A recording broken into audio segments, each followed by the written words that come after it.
La geometría ha sido, desde los principios de la humanidad, un mecanismo utilizado para encontrar soluciones a los problemas más comunes de quienes la han aplicado en su vida, pues, entre otros usos, facilita la medición de estructuras sólidas reales, tanto tridimensionales como superficies planas, y además es bastante útil para la realización de complejas operaciones matemáticas. En este trabajo, junto a mi compañera Bárbara Araneda y yo, Oscar Leiva, buscaremos destacar y lograr reconocer la geometría en teoría y aplicación, además de identificar 5 figuras geométricas con sus fórmulas, características, aplicaciones y los procesos que para conseguir su área o volumen se requieran, entre las muchas otras que esta importante y extensa materia abarca. Para entender mejor, definiremos área y volumen. El área como la superficie visible de un cuerpo, o sea, la capa más externa, como por ejemplo una caja que se envuelve en papel de regalo, donde el papel de regalo sería el área. Mientras tanto, el volumen va a ser todo el cuerpo, o sea, el espacio que ocupa en el universo. La imagen que aparece de fondo son el área y el volumen de los 5 cuerpos más utilizados. Bueno, después de haber estudiado y analizado las fórmulas, vamos a proceder con los ejercicios. El primer ejercicio que escogimos fue de volúmenes, hecho por el DEMRE 2009, admisión 2010. Ahora vamos a proceder a leer la pregunta. Pregunta 55. En una caja cilíndrica caben exactamente 3 pelotitas, todas de igual radio, R, una encima de otra, como se muestra en la figura 19. El volumen no cubierto por la pelotita es... Ahora procederemos a ver la figura 19. Como ustedes se dan cuenta, este es el lado no cubierto del cilindro y las pelotitas están achuradas dentro de ellas. Procederemos a leer las alternativas. Alternativa A, pi r cubo.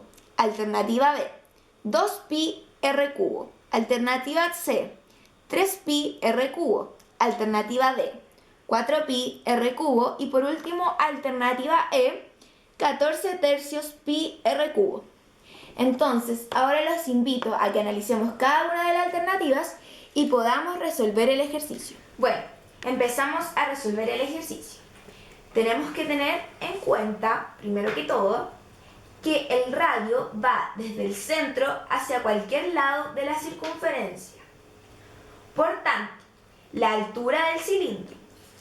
¿Cuánto mide la altura si el radio es R? Tenemos las 3 pelotitas que están achuradas. Si sabemos que el radio va desde el centro hacia arriba y desde el centro hacia abajo, eso es un detalle súper importante.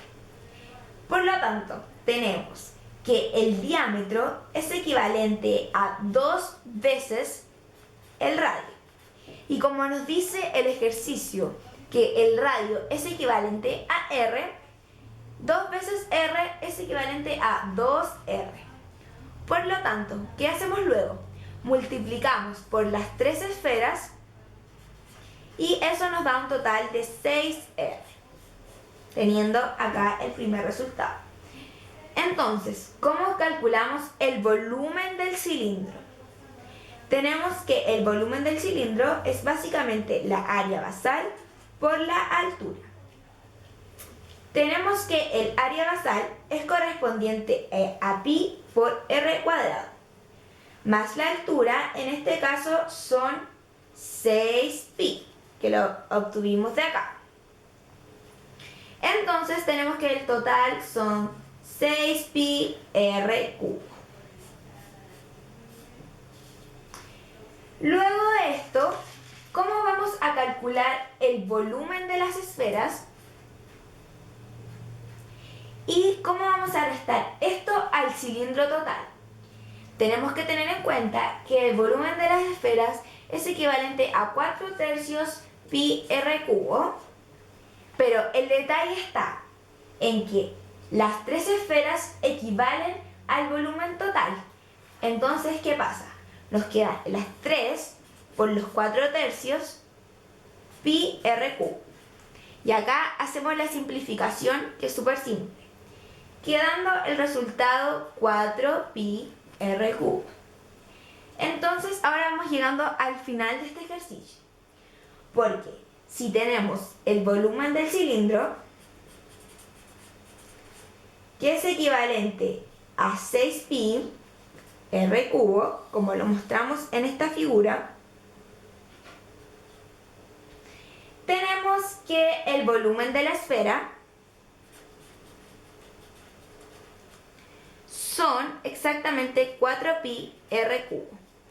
¿Qué pasa con esto? Se produce la resta, la diferencia de estos dos, quedando el resultado final 2pi r cubo. Nos vamos a las alternativas, quedando la respuesta correcta, alternativa B, 2pi r cubo. Espero que hayan entendido. Bueno, ahora vamos con nuestra segunda pregunta en relación al área, la cual la sacamos del DENRE 2009 en el proceso de selección 2010. Es la pregunta número 53 y dice así. En la figura 17 se muestra el cubo de arista A. Nos van a preguntar por el triángulo EBD para saber si es A equilátero, B isósceles no equilátero, C isósceles rectángulo, D rectángulo en B o E rectángulo en D. Y ahora vamos a desarrollar. Para resolverlo, acá dibujé el cubo con los vértices y todo. Y nos van a decir que del vértice E al D pasa una diagonal, del D al B pasa otra diagonal y del B al E también pasa otra diagonal. Se va a formar un triángulo EBD y nos van a pedir qué tipo de triángulo es. Pero en el ejercicio nos demostraban de que el cubo tenía arista A. Por lo tanto ya tenemos la medida que es A. Para calcular todas estas diagonales, porque si lo miramos por caras, vamos a ocupar 3 caras. La primera cara sería BCD. Y decía de que de B a D había una diagonal. La segunda cara es DCEF, que también decían de que de D a E había otra diagonal. Y la tercera cara sería de E a B C, que decían de que de E a B también pasa otra diagonal. Por lo tanto, para calcular diagonales vamos a ocupar el teorema de Pitágoras.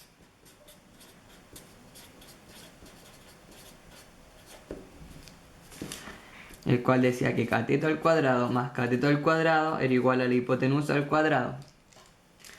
El cateto ya lo tenemos porque nos habían dado el valor de la arista, sería A. Entonces, A al cuadrado más A al cuadrado va a ser igual a la hipotenusa al cuadrado.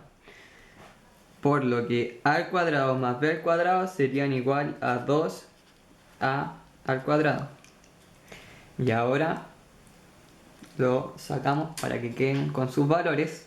Y vamos a tener que un cateto vale A, el otro cateto vale A, y la diagonal va a valer A raíz de 2.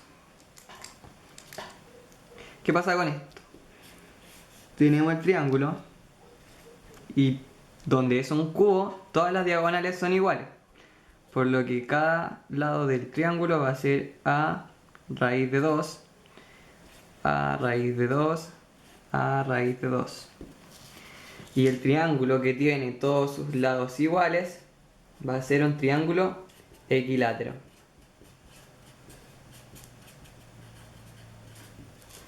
Y en la alternativa estaba el A. Por lo tanto, ninguna de las otras servía. Espero que haya quedado entendido.